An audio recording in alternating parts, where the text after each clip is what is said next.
Taratata, l'emblématique émission musicale présentée par Nagui, fête ses 30 ans à travers un show magnifique diffusé ce soir sur France 2.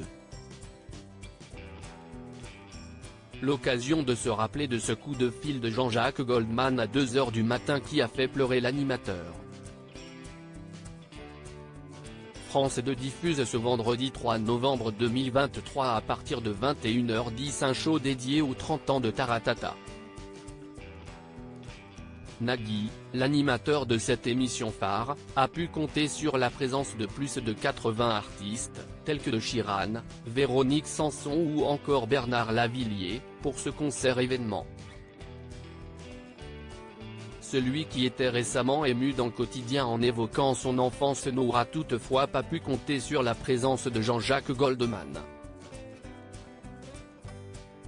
Il avait dévoilé pour Télé 7 jours l'étonnante réponse du musicien, lorsqu'il lui a demandé de participer à cet événement. 30 ans, ce n'est pas un vrai anniversaire, mais 50, oui.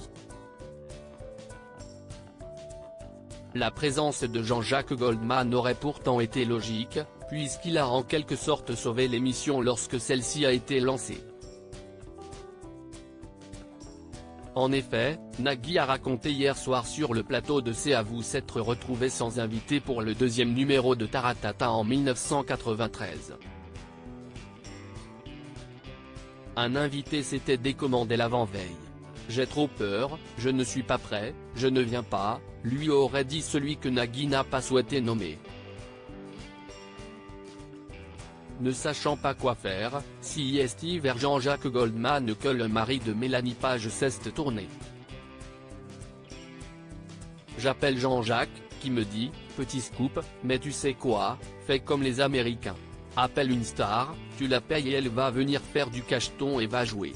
T'appellerais Charles, Aretha Franklin. T'as une star et ce sera plus simple, a raconté l'animateur. Problème, Nagui n'avait pas le budget pour cela, on n'avait pas un centime. Jean-Jacques Goldman l'aurait bien dépanné, mais il a refusé son invitation. Il me dit, je n'aille pas mes musiciens, je n'aille pas Carol Fredericks, je n'aille pas Michael Jones, on est totalement off, on est en vacances donc si est pas possible. L'animateur était alors résigné à ne pas faire son émission, puisque personne n'était disponible. Mais c'était sans compter sur ce coup de fil de Jean-Jacques Goldman qui a tout changé. Il m'appelle à 2 h du matin avec ce sens de l'humour très particulier et formidable. Il me dit, je te réveille ?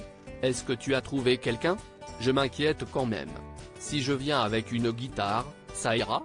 A expliqué celui qui présente également N'oubliez pas les paroles, avant de révéler avoir été profondément touché par la bonté du chanteur. Sincèrement, j'ai pleuré.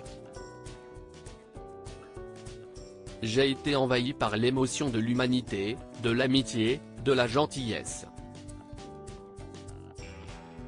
Je me sentais sauvé et j'ai chialé comme une merde, mais j'assume. Une belle histoire.